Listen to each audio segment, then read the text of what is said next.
Untuk iklan, promosi, dan berlangganan, hubungi telepon dan SMS di 0815 8441 4991 atau hubungi Radio Pertanian Ciawi di Komplek Mega PPMKP Jalan Pertanian Bendungan Ciawi Bogor.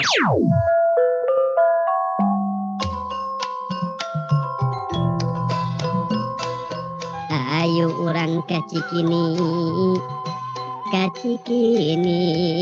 jalan muter. Ayo orang maca sinar tani biar jadi petani pinter. Sinar Tani terbit seminggu sekali. Sinar Tani membangun kemandirian agribisnis.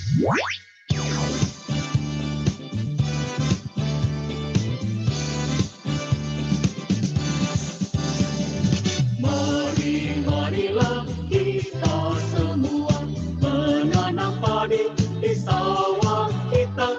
Tanahnya subur, benihnya unggul, menjadikan negara makmur. Ayo bersama membangun pertanian kita. Ayo melangkah agar Indonesia semakin jaya. Petani maju, mandiri modern, satu data pertanian Indonesia. Marilah dorong petani, satukan langkah di Kosta Tani. Ayo bersama membangun pertanian kita. Ayo melangkah agar Indonesia semakin jaya. Petani maju, mandiri modern, satu data pertanian Indonesia. Marilah dorong petani, satukan langkah di Kosta Tani. Satukan langkah di Kosta Tani.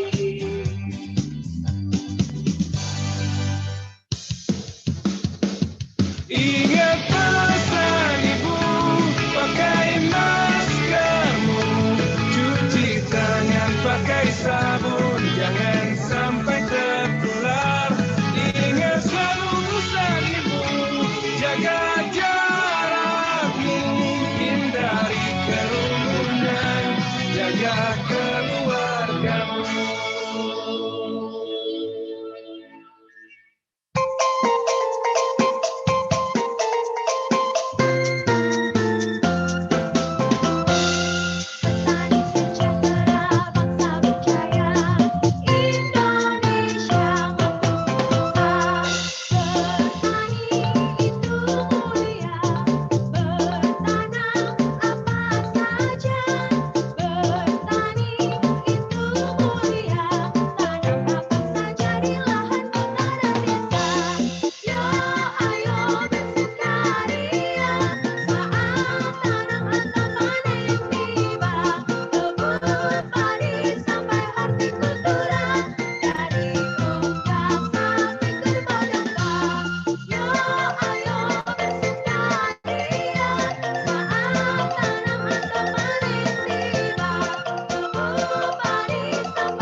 Assalamualaikum warahmatullahi wabarakatuh. Selamat pagi menjelang siang Sobat RPC dimanapun Anda berada. Jumpa lagi kita di Ngopi Tani, ngobrol pintar petani bersama saya Vira Adia dan sahabat saya. Nita, Iya, selamat pagi Mbak Nita. pagi Bu Vira. Iya. Selamat pagi untuk semua Sobat RPC dimanapun Anda berada, baik yang terhubung di Facebook Sobat RPC, Instagram Sobat RPC, dan tentunya yang tergabung di live streaming YouTube RPC 88,6 FM, Media Petani Indonesia. Ngopi-ngopi kita pagi ini ditemani siapa Mbak Nita? Kita hari ini ditemani sama anak muda milenial nih Bu Vira. Wow, milenial lagi ya. Iya, Makin milenial tua lagi. saya nih. Dan ini benar-benar sangat inspiratif sekali nih Bu Vira buat anak muda sekarang. Oh gitu ya, luar biasa nih. Luar biasa Siapakah kontribusinya. Siapakah dia? Siapakah dia Bu Vira? Ada Mas Raden Galih Raditya. Ya, Mas Raden Galih Raditya. Tuh, tampilannya aja milenial ya. Iya. Mewakili anak muda kekinian ya Bu ya. Ini di latar belakangi lahan pertanian ya sepertinya nih ya, Sobat RPC. Untuk Anda yang terhubung di Facebook, Instagram, dan tentunya di live streaming YouTube, jangan lewatkan kesempatan untuk bisa bertanya langsung dengan narasumber kita, Bapak ketuaan ya. Mas Galih boleh? Oke. Boleh Bu. Lengkapnya Raden Galih Raditya ya. Kita tanya-tanya siapakah dia, apa kiprahnya, punya apa dia berani ada di Ngopi. Oke, selamat pagi Mas Galih. Saya Selamat panggil Mas pagi. Galih boleh? Boleh Bu, silakan. Mau Oke. Mas Galih, mau Bapak juga boleh. Jangan, kalau Bapak ntar saya yang kemudaan. Mas Galih kali ya. Ya. Mas Galih boleh memperkenalkan diri untuk seluruh Sobat RPC. Sebutannya Sobat RPC ya, silahkan Mas Oh Galih. ya, siap. Oke, selamat pagi. Assalamualaikum warahmatullahi wabarakatuh. Buat Sobat RPC sekalian, perkenalkan nama saya Galih. Saya di sini diundang oleh Ngopi Tani, mewakili dari komunitas Seribu Kebun. Kalau saya berprofesi sekarang tuh seorang petani dan juga agropreneur. Gitu. Agropreneur ya, istilahnya keren ya. Ya. Ini di mana Mas? Ini saya lagi di depan rumah ini Bu. Jadi Rumahnya memang, juga udah asri ya Bu ya. Jadi memang kalau kita kan sebenarnya banyak geraknya itu di urban farming ya Bu, di mana kita manfaatin lahan kosong yang ada di daerah perkotaan aja gitu. Oh gitu. Ya. Ntar dijelasin ntar Mas Galih. Ya, Statusnya dulu. Perkenalkan dulu siapa Mas Galih, statusnya apa, terus latar belakang pendidikannya apa. Itu dulu ya. dong. Yang itunya ya. ntar. Coba. Mas Galih ini siapa sih? Oh, saya tuh ketua dari komunitas Seribu Kebun. Saya juga saya sudah menikah. Sudah menikah. Ya, sudah Oh, menikah. Oh, Bapak deh. Sobat RPC yang Ya, banyak yang Mungkin. kecewa ya, Nah, penonton iya kecewa itu, ya. Bu. Oke, lanjut Mas Galih. Kalau background pendidikan sih saya nggak ada hubungannya sama pertanian sebenarnya. Saya background pendidikan dari Fakultas Hukum sebenarnya Bu. Oke. Dari hukum bisnis. Cuman sekarang jadi hukum alam kayaknya. Karena udah sering di pertanian. Iya. Gitu. Betul. Udah Kemudian bertani cukup lama sih, dari udah sekitar 6 tahunan, hampir 7 kali ya. 6 hampir 7 tahunan bertani. Mulai bertani itu di usia 24 atau 25 ya, saya lupa lagi. Gitu. Tapi Sampai looknya sekarang. masih muda ya. iya, baby face. Itu aja paling Bu, apalagi. Iya. Oke, Sobat RPC, itu tadi perkenalan singkat mengawali jumpa kita dengan narasumber kita, Raden Galih Raditya, atau saya panggil Mas Galih. Beliau adalah founder komunitas Seribu Kebun. Nah, ini dari flyer yang kami publish. Ngopi Tani pagi ini adalah tukang kebun milenial, betul ya Mbak? Iya. Tukang kebun milenial, founder komunitas Seribu Kebun. Nah, ini menarik kan judulnya. Jadi jangan sia-siakan kesempatan ini untuk Sobat RPC yang terhubung di Instagram, di Facebook, kemudian juga di live streaming YouTube untuk dapat melayangkan pertanyaannya ke WhatsApp grup. Boleh ke WhatsApp di 0812 83887117. Oke ya, persiapkan pertanyaannya tentunya dengan menyimak apa yang menjadi obrolan kami di Ngopi pagi hari ini. Oke, Mbak Nita, Iya, punya Bu pertanyaan Fira. apa nih yang mengawali jumpa kita dengan Mas Gali? Silahkan Mbak Nita. Nah, ini karena tadi kata yang pertama dikeluarkan sama Mas Gali ini kan komunitas 1000 kebun. Itu apa sih Mas Gali? Oke, jadi komunitas 1000 kebun tuh kalau tagline itu komunitas berkebun organik. Jadi memang kita tuh wadah sih Mbak, wadah buat para petani lokal dan juga UMKM lokal, terus masyarakat sekitar dan para hobiis untuk bisa saling sharing aja gitu, bisa saling sharing mengenai cara bertanam, teknik bertanam, ada yang mau curhat gitu, ada yang mau berdiskusi, silakan wadahnya di komunitas 1000 kebun gitu. Dan memang kita komunitas 1000 kebun banyak aktifnya di kegiatan urban. Kenapa? Karena ya kita berasal dari perkotaan dan memang kalau dilihat di perkotaan juga banyak lahan yang tidak digunakan gitu dan itu cukup luas. Dan memang kalau bicara lahan di kota tuh tidak lahan seperti definisi lahan pada umumnya gitu kan. Kalau bicara lahan tuh lahan luas terbuka, enggak, tapi di kota tuh banyak sekali lahan tuh bentuknya vertikal, ada yang lahan bentuknya atap rumah gitu, ada lahan bentuknya di tanah juga ada, bahkan ada yang digantung, itu juga kita sebut sebagai lahan. Nah, 1000 kebun sudah beranggota sekarang sekitar 850-an yang tersebar di seluruh Indonesia, yang memang dari latar belakangnya itu bermacam-macam, bukan hanya orang yang hobi, bukan hanya orang yang suka tanaman, tapi ada juga orang yang pengen belajar, ada yang pengen tahu, ada yang background-nya dari akademisi, yang akademisi juga ada yang berhubungan, ada yang enggak gitu, ada yang dari pemerintahan juga gabung di komunitas kita, terus ada petani lokal dan sebagainya gitu. Jadi di 1000 kebun tuh bisa dibilang ini apa, baskom yang isinya itu campur aduk gitu Mbak, nyampur-nyampur. Di mana semuanya segalanya ada gitu di 1000 kebun. Kita mau nanya tentang pertanian ada, tentang teknisnya ada, nanya tentang teknologi juga ada orang yang bisa ngebantu gitu. Jadi itu mungkin benefit dari begitu beragamnya latar belakang yang masuk ke kita gitu. Jadi mau nanya apa aja tuh ada aja yang jawab gitu di komunitas gitu. Oke.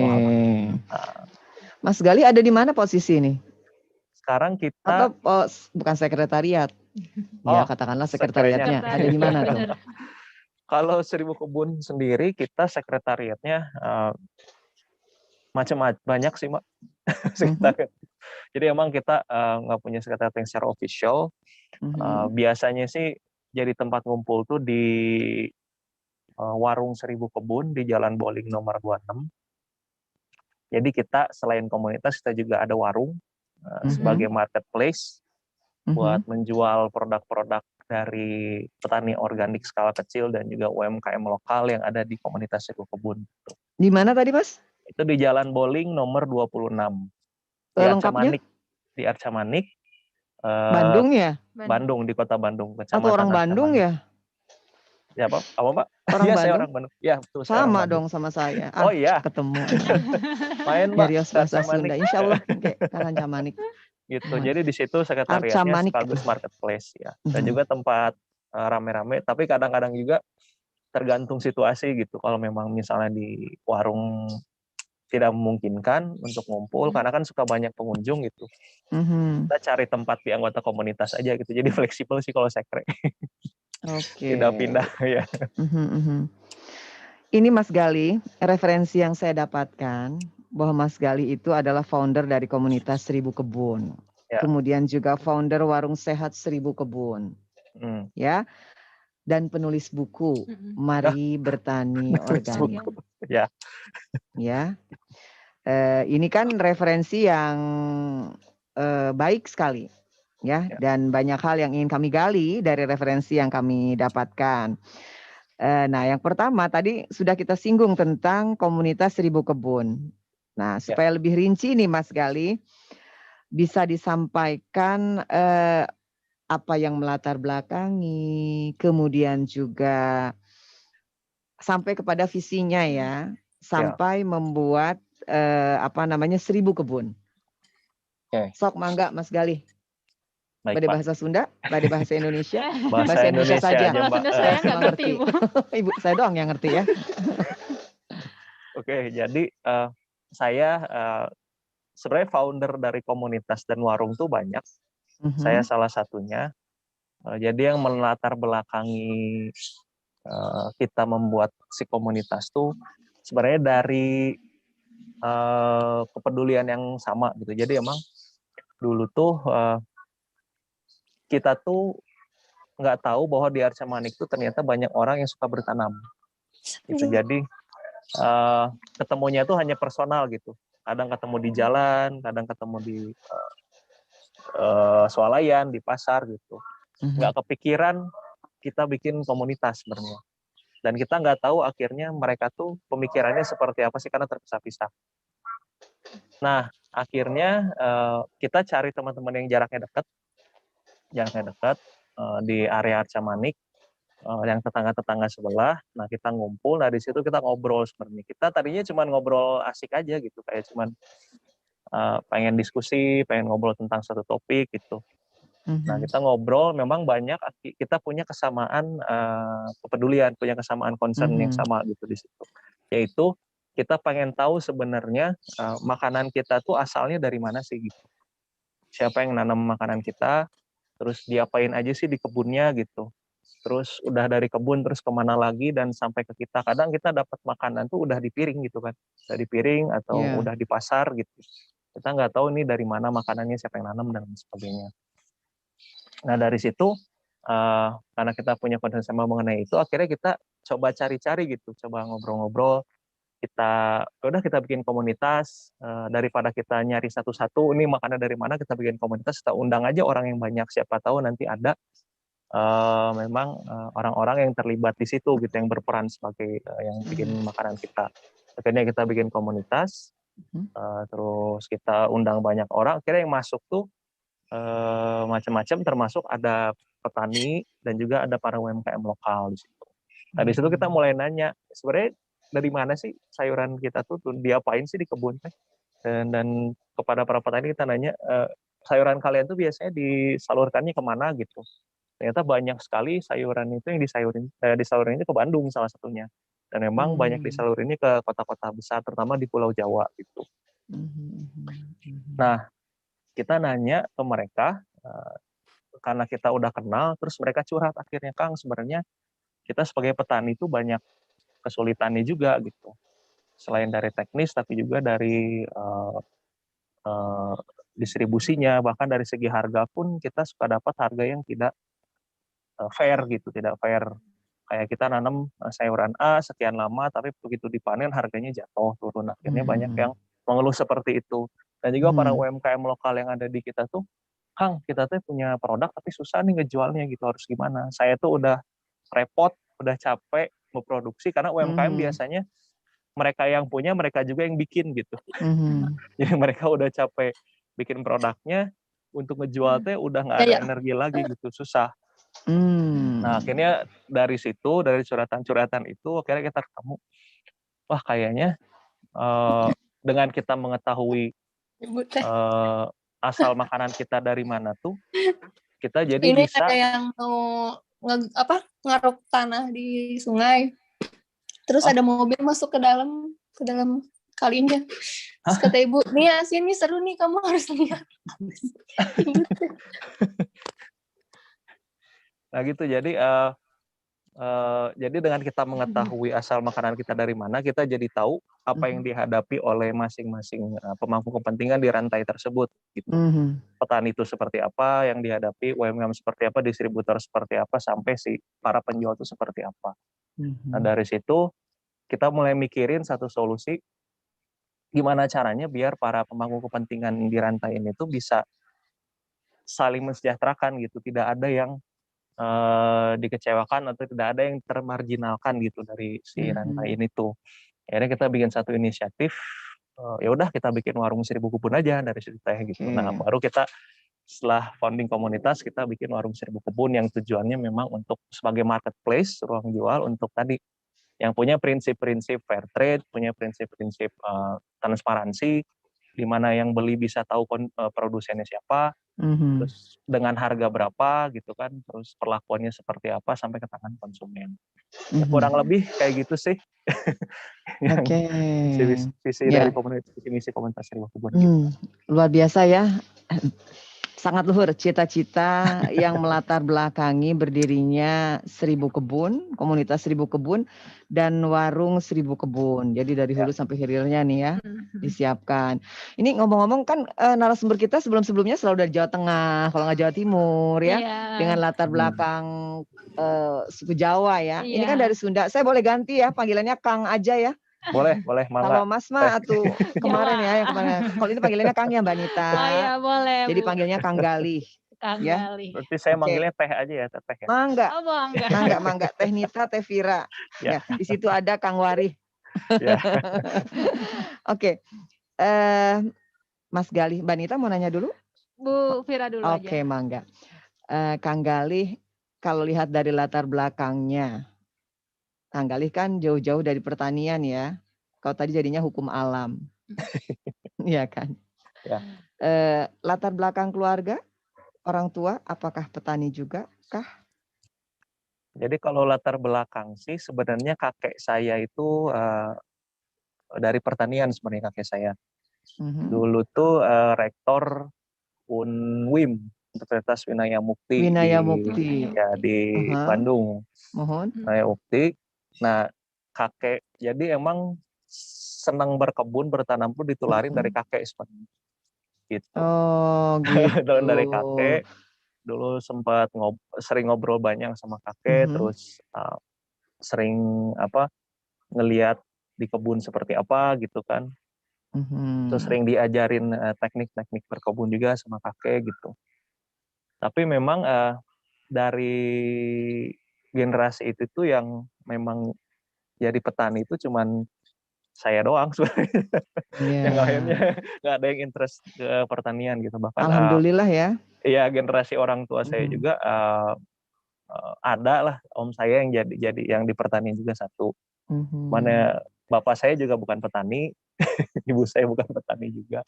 Walaupun ibu saya juga uyut gitu ya. Uyut saya dulu tuh bertani juga di Limbangan di Garut gitu. Oh gitu. Nah, jadi emang kalau kata keluarga atau kalau kata bapak mah, ini kayaknya ada yang netes deh dari kakek gitu, yang minta satu ke cucunya gitu.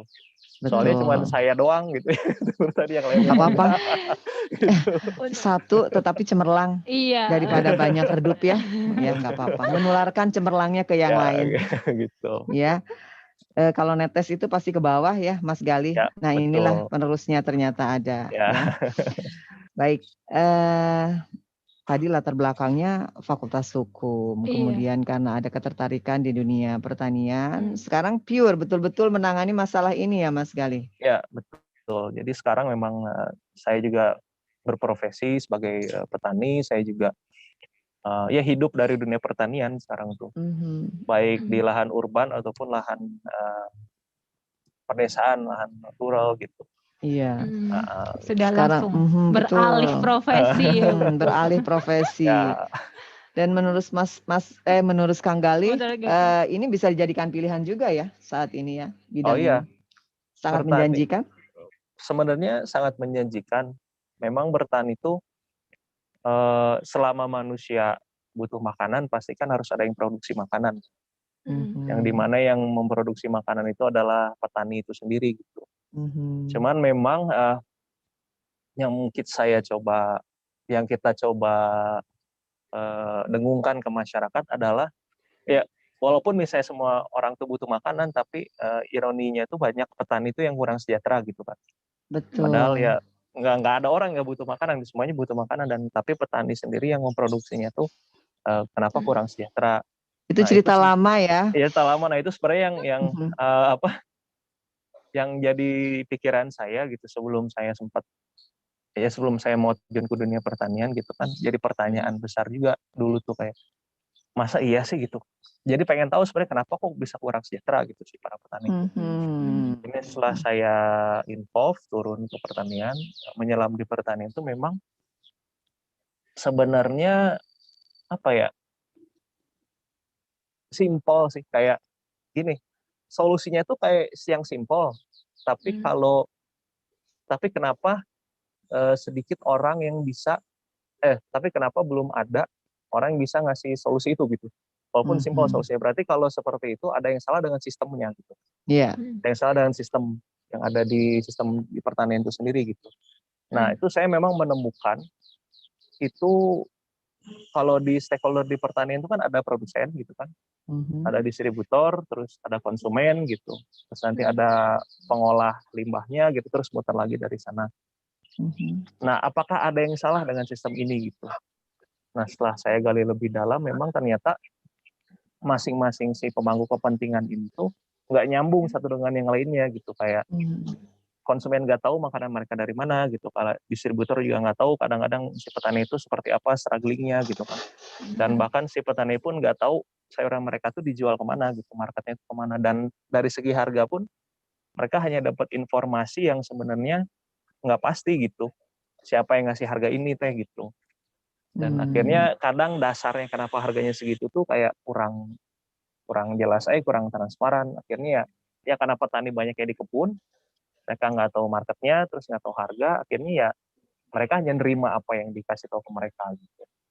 Itu dari hasil analisis awal saya gitu.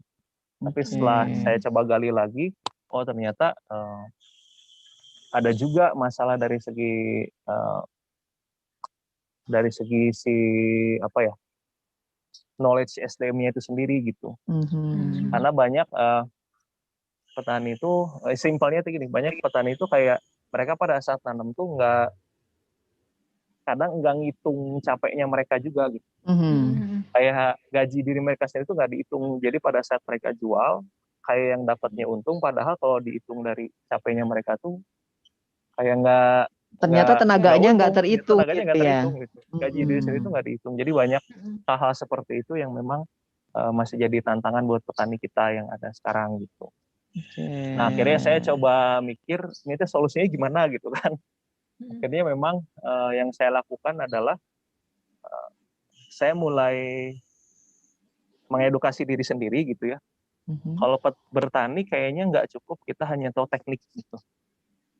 Tapi seenggaknya kita juga harus tahu gimana caranya menghitung harga, gimana cara kita bisa langsung ke market, ke pasar gitu kan, bisa connect ke market, gimana cara bisa kita nego, gimana cara kita bisa memenuhi tuntutan kualitas dari pasar sendiri langsung oleh si petaninya gitu. Nah, akhirnya saya belajar hal-hal yang memang yang bisa mensupport dari si pertanian itu sendiri gitu. Kenapa? Karena kalau saya hanya belajar teknik pertanian ya gitu, cara ngolah lahan, cara mupuk, cara bikin kompos, cara menyemai, itu sebenarnya belum cukup gitu. Kita juga harus tahu, harus bisa punya skill pendukung yang bisa mendukung itu semua gitu. Nah, skill pendukungnya tadi yang sama saya tidak berhubungan dengan pertanian gitu. Kayak manajemen, kayak terus keuangan. Kadang saya juga harus, karena saya beruntung punya background dari fakultas hukum, jadi saya jadi tahu mengenai kontrak dan lain-lain gitu kan. Jadi pada saat kita punya harga kontrak dengan konsumen, kita nggak diboro-boroin gitu. Jadi ya itu. Tapi, bisa mengukur posisi tawar kita ya. Jadi bisa mengukur posisi tawar. Tapi memang petani kalau disuruh belajar itu semua, ternyata energinya juga udah nggak ada gitu. Mereka udah capek berproduksi di kebun gitu. Udah capek macul, udah capek ngolah lahan, udah capek nanam, udah capek harus panen. Mereka harus belajar lagi skill di luar itu tuh nggak ada waktu dan nggak ada tenaganya gitu. Karena mereka udah habis di kebun. Saya mikir lagi, oh ternyata selain tadi kalau developing skill sendiri itu nggak possible, kayaknya kita harus berbagi peran gitu. Di lahan pertanian itu sendiri, kayak di satu lahan tuh nggak semuanya harus jadi petani sebenarnya. Ada di sana yang memang bisa fokus di pemasarannya, ada yang di sana harus fokus ke pengolahan pasca panennya gitu. Dan jadi si petani tuh di satu wilayah tuh ada banyak alternatif gitu. Kalau misalnya pada saat harga panennya itu murah gitu kan, itu bisa diolah oleh yang bisa mengolah pasca panen, bisa dijualin sama yang pemasarannya. Betul. Dan sekarang kan sudah ada sistemnya sebenarnya di desa-desa tuh, kayak ada BUMDes kan, badan usaha milik desa, di mana itu punya peran yang penting yang bisa menjual produk dari petani yang ada di sekitarnya gitu. Kayak gitu. Jadi ya itu yang saya lakukan sekarang, dan kenapa kita supaya bisa bisa sejahtera dari pertanian itu bisa, asal memang ya banyak hal-hal sampingan yang harus kita kerjain juga gitu. Tadi selain pengembangan diri, tapi juga kita harus ya mulai mikir ada pembagian peran juga gitu dengan teman-teman yang lain. Karena saya sendiri ada yang fokus di kebun full, ada gitu. Saya dibantu oleh petani yang fokus di kebun full. Kalau saya involve di kebun full juga, siapa yang ngejual gitu kan, bingung. Betul. Ya kita harus punya pembagian peran juga di situ. Makanya saya bilang petani itu punya potensi bisa mensejahterakan. Asalkan ya kita harus mau belajar skill pendukung yang lainnya. Kalau kita nggak bisa belajar sendiri, cari orang yang memang punya skill tersebut, gitu, partnership dengan yang lainnya gitu. Oke, ini berbagi peran tadi ya. Ya. Saya enak banget dengerin Kang Galih ini nerangin ya. Ya. Jelas gitu ya Bu ya. Jelas, runut gitu ya. Menunjukkan banget bahwa analisa yang dia lakukan selama ini itu sudah sedemikian jauhnya ya. Jadi yang namanya petani itu nggak harus berdaki ya, Mas Gali ya, berdasi sekarang sih ya. Harus berdasi. Itu bisa Ya, berdasi betul. Bu petani itu. Gitu. Betul ya. Ya. Tapi BTW ini ngomong-ngomong posisi tadi di depan rumah di daerah mana, Kang Galih? Ini di daerah Arca Manik. Saya ini di Jalan daerah Bolang Arca Manik ini. ya. Bukan, ini saya di jalan futsalnya. Oh, jalan futsal Jalan Arca futsal. Manik. Saya mah sering ke jalan Arca Manik. Oh iya, jalan apa teh biasanya? Saya mah di Dago. Cuman sering ke situ. Arca Manik ya? Ya. Oh, jalan Arca Manik. Ini kayaknya mendung ya? Iya, ini lagi mendung nih teh di sini. Tapi di sini hujannya kecil-kecil sih, tapi katanya daerah Cimahi sana tuh lumayan gede. Oh gitu. Ini daerah Ciawi juga sedang dirundung hujan sedari malam ya. Ya. Kami hujan terus di sini. Tapi mudah-mudahan hatinya nggak mendung ya. Harus tetap cerah dan ceria. Ya. Kayak judul lagu jadul banget, menunjukkan usia teman. Oke, Mbak Nita ketawa-ketawa mulu, ayo nanya dong. Aku gini Mas Kang Galih nih, ketika Kang Galih menawarkan sebuah solusi nih untuk petani-petani yang di sekitar Arca Manik itu, responnya gimana sih Kang? Secara kan mereka melihat pasti Kang Galih itu kan bukan dari petani ya, basicnya Kang Galih itu bukan dari petani juga gitu. Respon mereka pertama kali gimana Kang? Jadi memang pada saat kita ngajak, itu emang resistensi itu ada pasti. Dan ya saya tidak menyalahkan mereka sih, karena ya mereka sih sering curhat ke saya, sering bilang bahwa mereka tuh sering banget kayak di PHP-in, sering gitu. Kayak ada yang cerita, oh saya udah punya kontrak dengan pabrik A, tapi ternyata pada saat udah panen, oh ternyata nggak diambil si panenannya. Itu sering banget teman-teman saya tuh yang seperti itu gitu. Bahkan udah ada kesepakatan, udah ada kayak gitu. Jadi ya resistensi itu ada, akhirnya karena mereka di mental mereka tuh, wah ini bener nggak sih gitu, ada pertanyaan-pertanyaan kayak gitu kan. Emang yang saya lakukan tuh, saya coba pendekatan, tapi pendekatannya tidak tidak keras gitu pendekatannya, tapi saya coba perlihatkan dari contoh sebenarnya. Jadi saya nggak banyak ngomong, nggak banyak ini, tapi kayak saya bikin dulu aja gitu. Saya ngebon dulu di situ, bikin dulu di situ, nanam dulu di situ, ngeliatin hasilnya seperti ini, terus nanti saya jual hasil dapat segini gitu. Jadi karena mereka juga bisa punya daya nalar gitu. Nggak harus kita kasih tahu terus, mereka bisa menganalisis sendiri. Oh si Kang Galih nanamnya gini, oh ternyata bisa ngasilin kayak gini. Kalau menurut mereka itu menarik, mereka juga pasti ngikutin. Atau seenggaknya nanya. Akhirnya nanya, Kang ini teh gimana nanamnya? Tuh Kang ini teh gimana masak ini jualnya kayak gitu. Dia emang yang saya lakukan tuh tidak top down gitu. Jadi ya udah saya nanam dulu di situ, ngebon dulu di situ. Dari ground up aja saya coba ajak mereka gitu. Walaupun prosesnya lebih lama, cuman itu yang paling menurut saya gitu ya, yang paling efektif buat mereka, karena kita memposisikan diri kita tuh di posisi mereka juga gitu. Betul. Gitu kan. Jadi lebih relate aja sama kita, lebih relate gitu masalah mereka dan masalah kita gitu. Kayak gitu yang saya lakukan sih. Kalau memang mentok, saya memang mentok, biasanya sih saya nyari orang lokal yang memang nggak perlu punya pengalaman bertani sih. Yang penting mereka punya tenaga, yang masih muda gitu kan, yang memang punya visi gitu, memang punya cita-cita gitu, ingin sejahtera gitu kan. Ya itu aja, karena yang penting tuh mereka punya kemauan. Jadi biasanya kalau mentok misalnya dengan yang petani, susah pendekatannya karena risikonya cukup tinggi. Saya cari yang memang belum pernah bertani sama sekali gitu. Karena ibaratnya kan kalau yang belum pernah bertani sama sekali itu kayak gelasnya itu masih kosong gitu.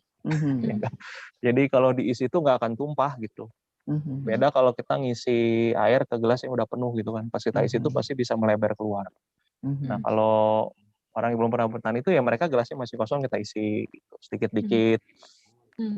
Dan biasanya mereka lebih menerima gitu dari informasi dari luar juga, dan lebih mudah juga bagi saya gitu untuk membentuk mereka gitu kayak gitu, dibandingkan dengan yang sudah paham. Tapi ya tidak menutup kemungkinan juga yang sudah berpengalaman bertani juga punya pikiran yang terbuka juga. Betul, itu.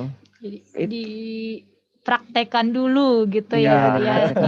Sebaik-baik contoh adalah meneladani, memberi teladan. Memberi teladan. Gitu. Ya, gitu.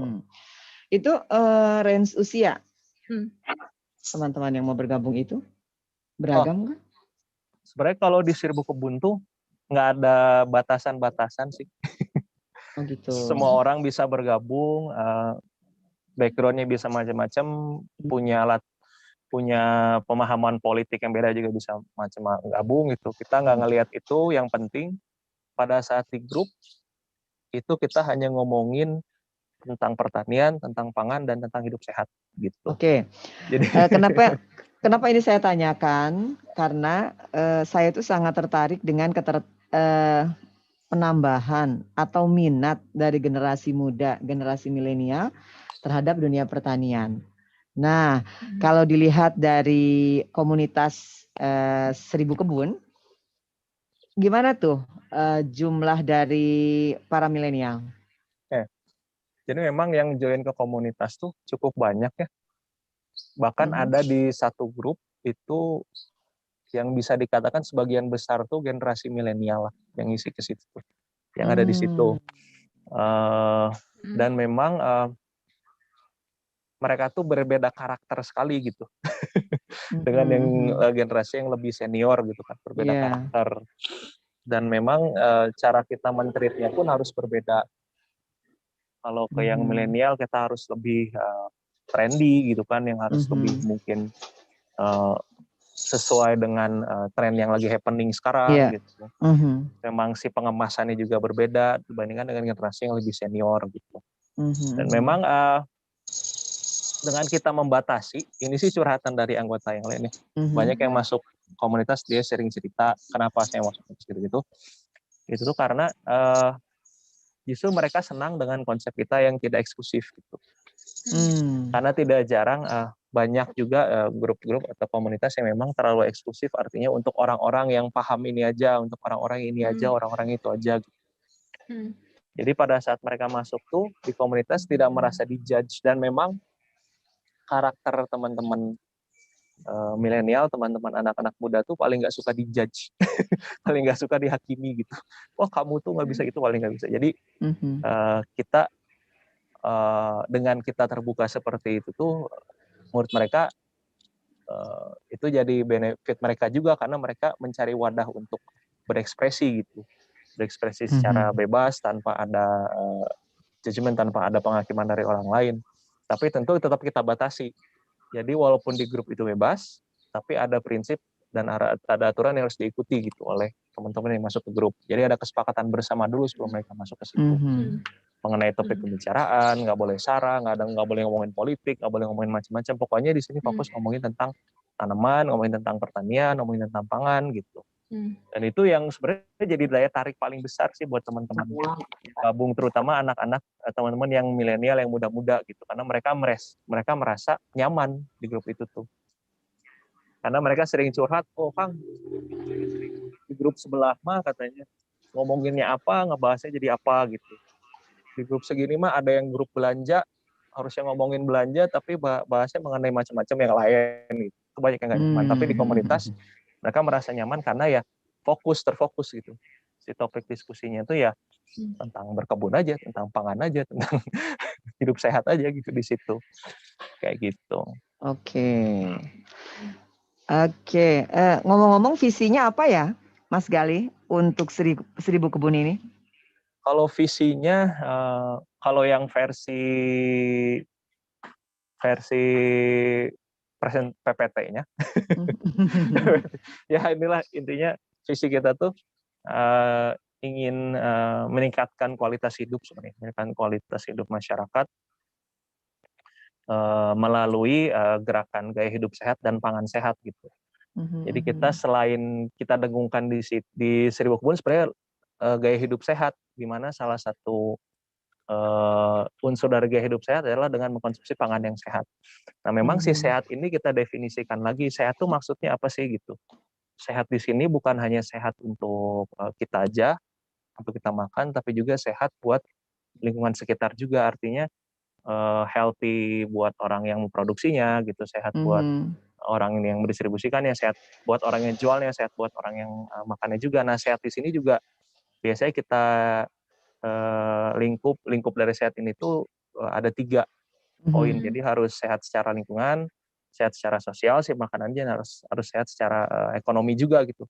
Jadi seperti saya jelaskan bahwa kita pengen mensosialisasikan ke masyarakat bahwa kita kalau mau makan tuh mau beli itu harus mulai nanya, ini teh yang bertaninya itu sejahtera atau enggak gitu, yang nanam ini teh gitu. Kayak kita kadang dapat sayur misalnya murah, wah senang gitu kan, dapat caisi misalnya sekilo cuma 2.000 perak gitu. Harusnya kan kalau di sini aja udah 2.000 perak sekilo, di end user itu dari petani dibeli dengan harga berapa gitu kan. Betul. Jadi itu yang visi kita sebenarnya, itu memasyarakatkan healthy lifestyle. Nah, tadi yang gaya hidup sehat seperti saya jelaskan, dan juga itu dimulai dari pangan yang sehat, di mana pangan yang sehat itu yang tadi saya jelaskan ya, definisinya harus sehat secara sosial, ekonomi, dan juga secara lingkungan.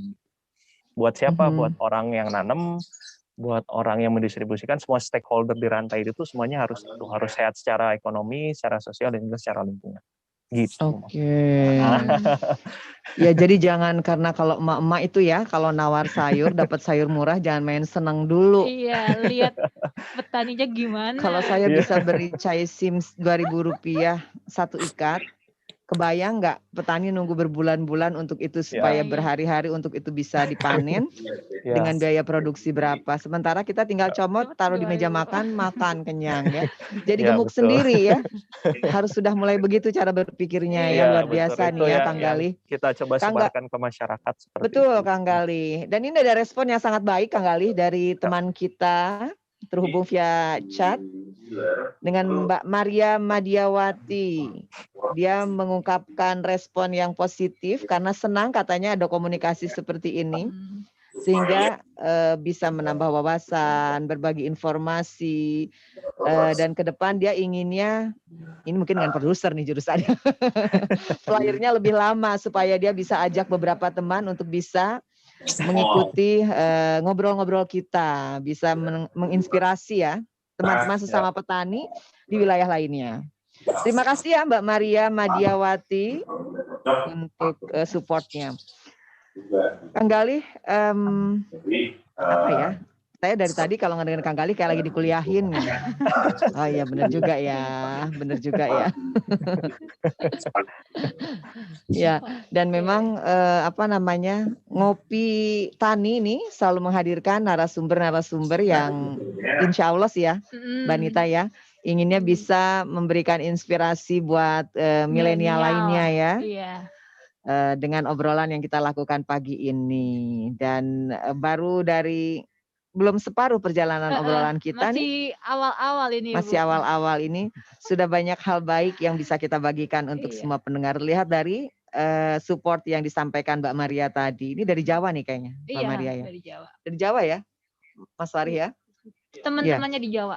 teman-teman di Jawa sana. Karena ternyata di Jawa Tengah, Jawa Timur juga banyak petani-petani milenial. Iya. Kali ini ditemukan dengan petani milenial dari Jawa Barat, Kang Galih. Ini ya.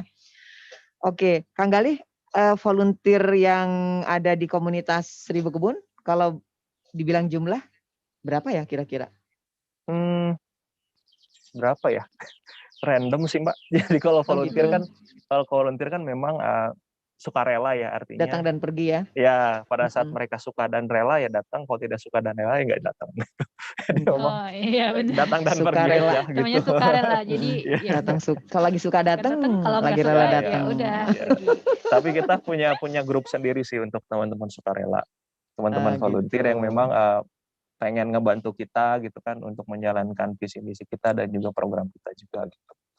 Tapi ada yang militan ya, yang memang eksis terus di komunitas itu. Oh iya. Atau anggota tetap lah katakan begitu. Ya, jadi memang di kita tuh ada yang volunteer tuh akhirnya jadi pengurus. Gitu. Karena ya saking lamanya di komunitas gitu, udah aktif lama gitu, dan mereka tahu komunitas seperti apa, akhirnya kita tawarin, mau nggak bantuin ngurusin? Ya udah, jadi kita ngurusin juga sekarang. Gitu. Nah, kalau bicara apa namanya tadi, yang ngurus dan anggota sudah berapa tuh, Mas Galih? Kalau pengurus sih sekarang awalnya tuh banyak Mbak. Teh ya. Awalnya tuh banyak. Awalnya banyak gitu yang jadi pengurus, cuman ya tadi sukarela, ada yang sibuk dengan kegiatannya masing-masing. Ya kita kan nggak bisa maksa juga karena volunteer ya. Mereka ada yang sibuk dengan kegiatannya masing-masing. Jadi kita akhirnya tersaring. Akhirnya sekarang ada 5 orang anak-anak muda yang dari latar belakang yang beda-beda juga gitu, yang memang sekarang jadi pengurus komunitas Seribu Kebun. Ya kita ngerasa emang untuk ngurus struktur pengurus tuh nggak harus banyak. Kenapa? Karena kalau terlalu banyak tuh malah jadi pusing juga untuk kitanya gitu. Dan kita memang cari orang-orang yang gampang mobile-nya gitu, yang di Bandung dan memang punya waktu banyak gitu untuk bantu komunitas gitu. Karena kalau kita ada sih yang mau jadi pengurus tapi dari luar kota kan kadang sulit ya kalau kita mainly kegiatan banyaknya di Bandung gitu. Kalau harus ikut kegiatan kayaknya susah gitu. Kang Galih, ini ada dari Mbak Desi Veranika. Desi Veranika juga memberikan support. Katanya semoga semakin banyak yang fokus mensejahterakan petani. Salah satunya komunitas seperti yang Kang Galih kelola ya, dan teman-teman di sana. Terima kasih ya untuk Mbak Desi dan Mbak Maria ya. Oke, Mbak Nita ada pertanyaan lain? Kang Galih, kalau tadi saya nggak salah dengar nih pas di awal, itu Kang Galih menyebutkan ada sekitar 850 ya? Ya. Volunteer? Ya. Ya. Itu seluruh Indonesia? Kalau mencakup keseluruhan pulau sih kayaknya nggak tahu juga. Tapi ya emang kita kita sebarkan tuh ya ke seluruh Indonesia aja. Siapa aja boleh join, siapa aja boleh ikutan komunitas kita gitu. Tidak itu terbatas. Atau ada cabangnya gitu, Kang? Atau semuanya terpusat di Arca Manik? Kalau cabang sih sebenarnya kita dibilang cabang sih nggak ada. Cuman itu semuanya inisiatif. Jadi memang banyak inisiatif di luar sana tuh yang terinspirasi dari kita. Kayak setelah mereka ya lihat komunitas Seribu Kebun, involve dengan komunitas Seribu Kebun, mungkin mereka sering observasi gitu di online maupun offline di kegiatan-kegiatan kita, akhirnya terinspirasi dan mereka buat gerakan sendiri. Emang kita tuh konsepnya tuh tidak bikin cabang di mana-mana gitu Mbak, tapi lebih ke membantu teman-teman yang join di komunitas untuk bisa bikin gerakan yang sama gitu. Jadi kita nggak bikin cabang Seribu Kebun, cabang mana enggak, tapi kita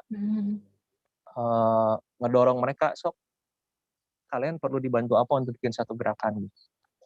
Perlu belajar mengenai cara membuat gerakannya kah, atau perlu memang knowledge-nya kah, atau perlu apanya, itu yang kita bantu. Jadi kita pengen mendorong masyarakat lokal di sana tuh untuk bikin gerakan yang sama. Jadi nggak bikin franchise kayak atau nggak bikin cabang gitu, tapi lebih ke situ sih. Nggak apa-apa namanya nggak harus 1000 kebun gitu. Silakan bikin gerakan sendiri. Tapi kalau perlu bantuan untuk mulai satu gerakan, perlu bantuan untuk mungkin knowledge-nya itu bisa kita bantu kayak gitu. Iya. Organisirnya gitu ya Bu. Iya.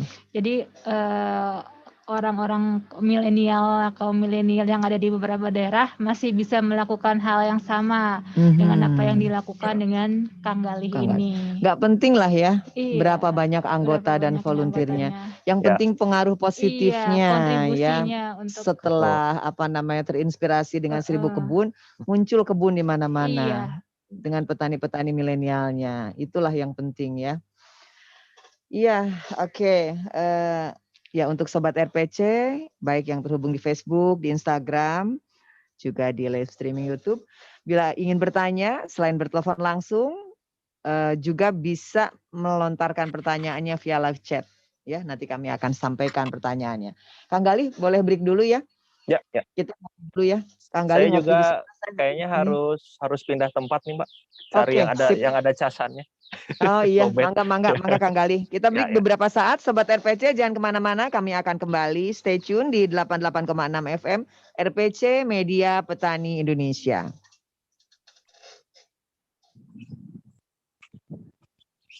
Pertanian adalah kebutuhan keseharian masyarakat. Tidak ada orang yang butuh makan.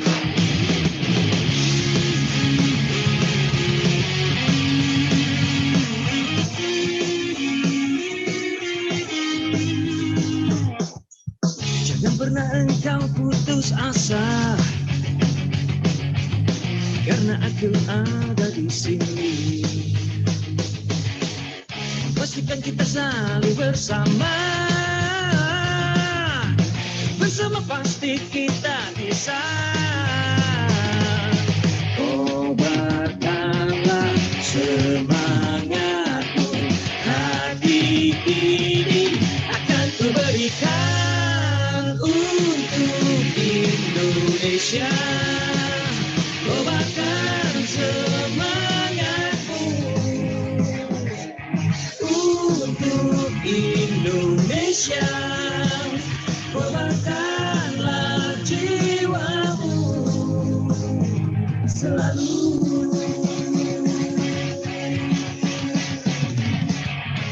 Negara kita negara besar yang tidak boleh kalah dari negara lain. Setuju?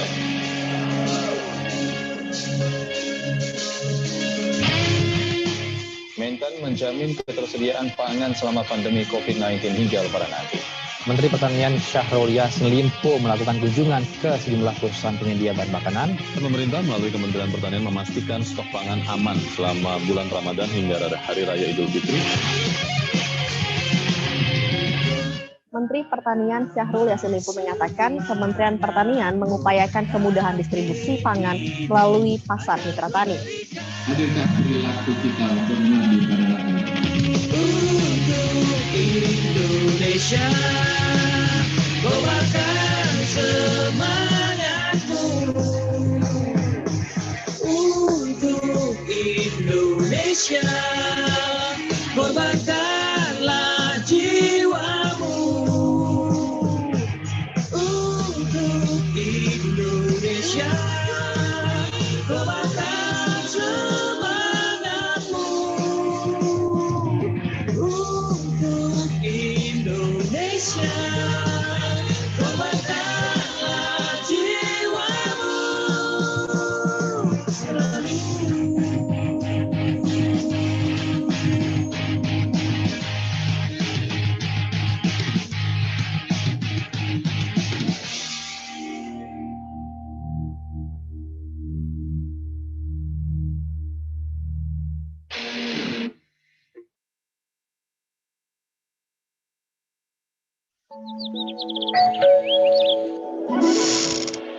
Kejutan. Pengantin baru. Ini toh rumahnya. Enak ya akhirnya. Kalian sampai juga di rumahku. Beginilah rumahku. Rumahmu pekarangannya luas juga ya. Kenapa nggak dibuat kebun? Kebun? Ini kan gak luas-luas amat. Masa dibuat kebun? Jangan salah. Berkebun itu tidak selamanya di lahan yang luas. Di pekarangan seperti ini bisa juga bertanam sayuran atau buah-buahan dalam pot atau tanaman obat. Semua hasilnya bisa dimanfaatkan untuk kebutuhan sehari-hari, hemat dan sehat. Kegiatan berkebun sayuran di halaman rumah manfaatnya sangat banyak. Selain mudah dilakukan, kegiatan ini dapat pula menjadi wadah menyalurkan hobi. Ya, secara tidak langsung, kita dapat melakukan olahraga ringan. Dan yang utama adalah memanfaatkan pekarangan rumah secara optimal. Ya juga ya, ajarin aku dong. Sekarang, boleh, tapi cepet dulu dong. Ya. Pesan ini disampaikan Radio Pertanian Ciawi.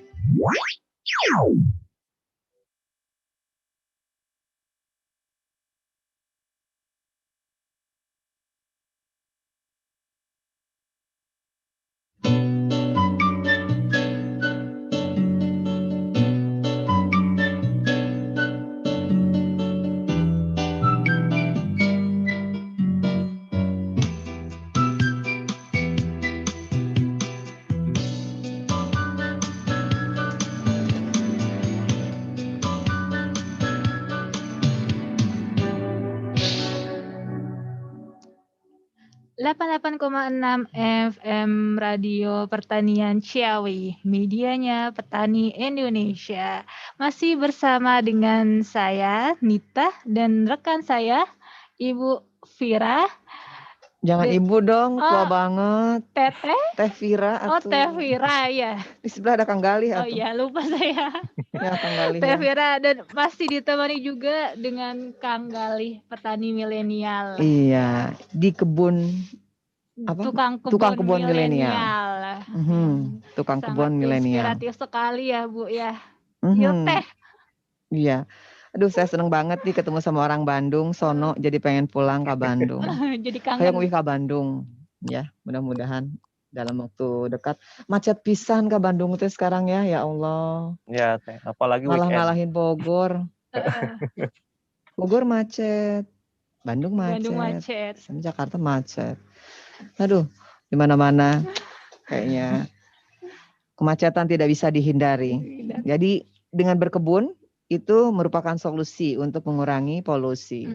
Karena banyaknya kendaraan bermotor. Ya, Kang Galih ya? Ya, betul. Betul ya, Kang Galih. Kang Galih ini sosoknya nih milenial. Iya.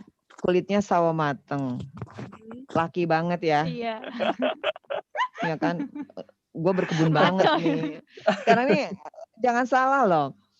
Banyak millennials perempuan yang suka dengan milenial cowok petani. Iya. Keren katanya. Kayak Robinson Kurs zaman dulu.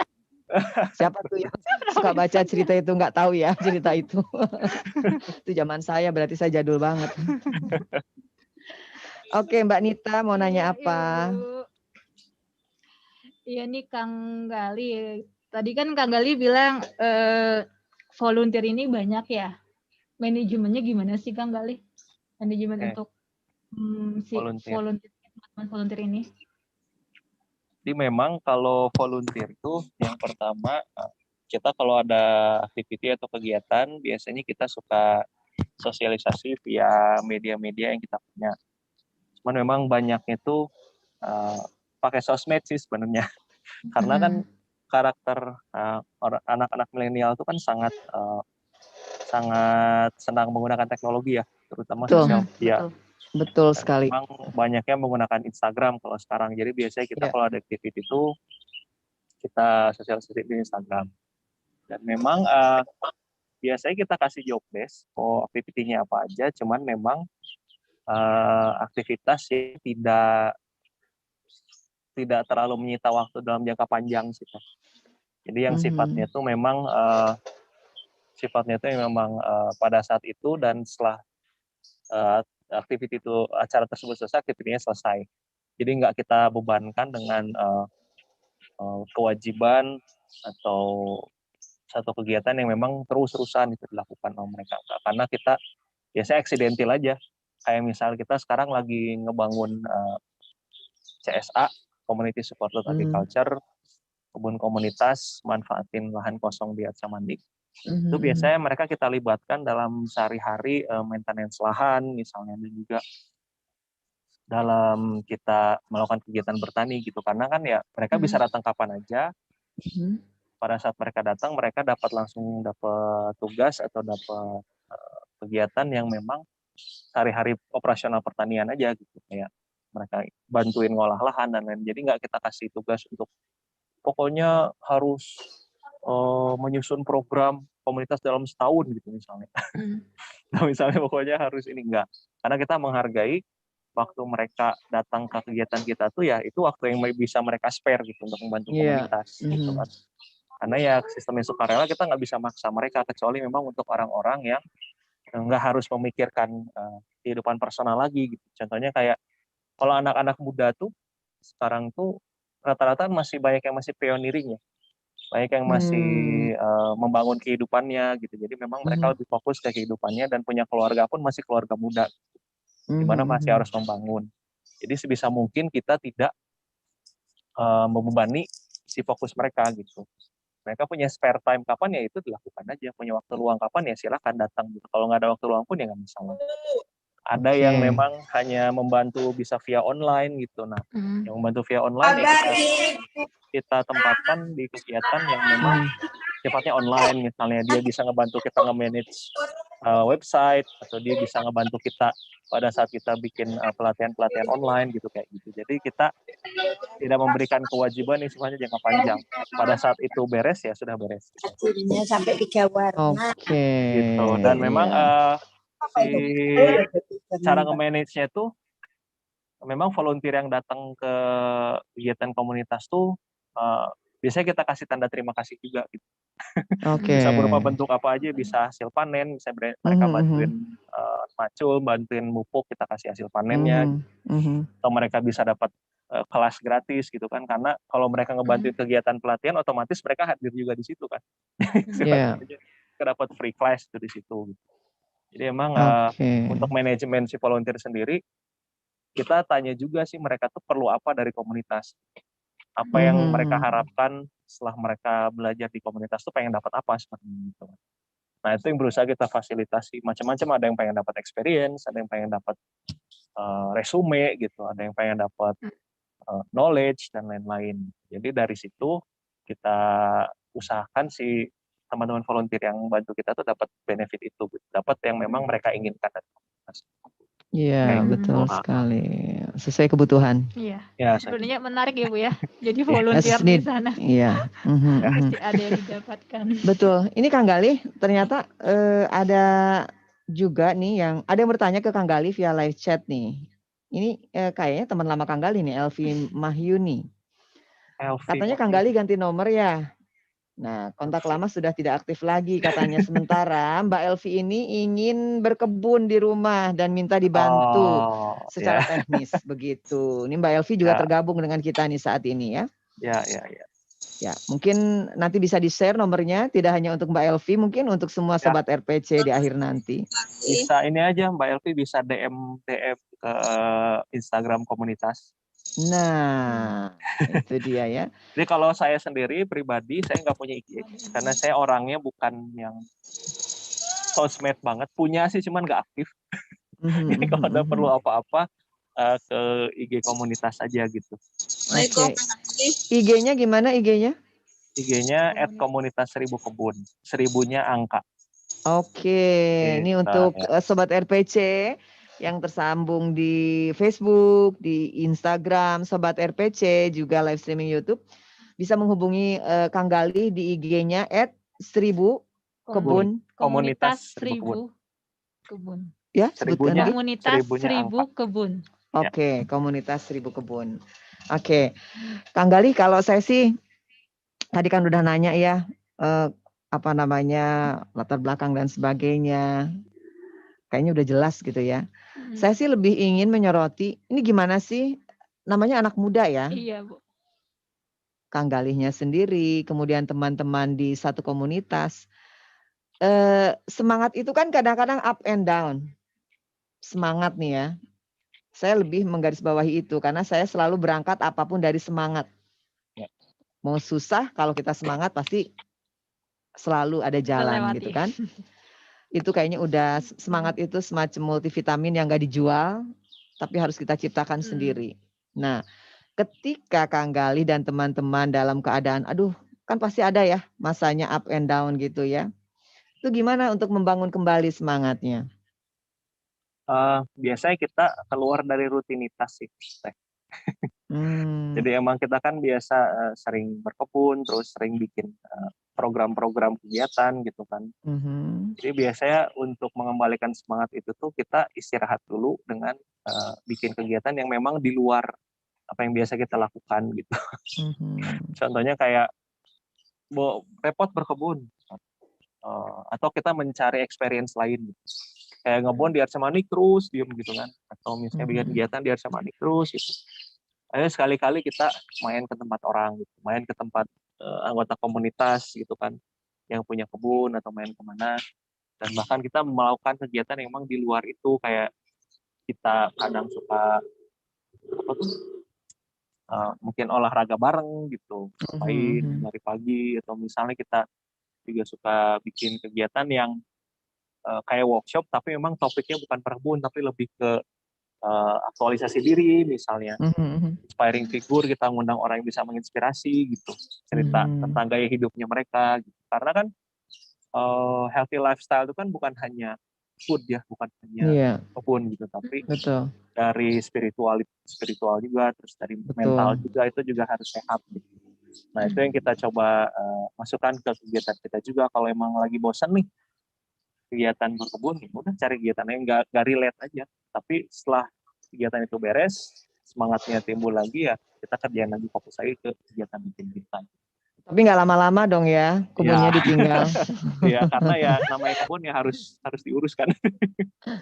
Iya. Iya, maksudnya karena pastinya terlalu lama nanti ditinggal. Iya, ketika saya sampaikan itu dan Kang Gali sudah bisa menyampaikan solusinya, itu berarti aman.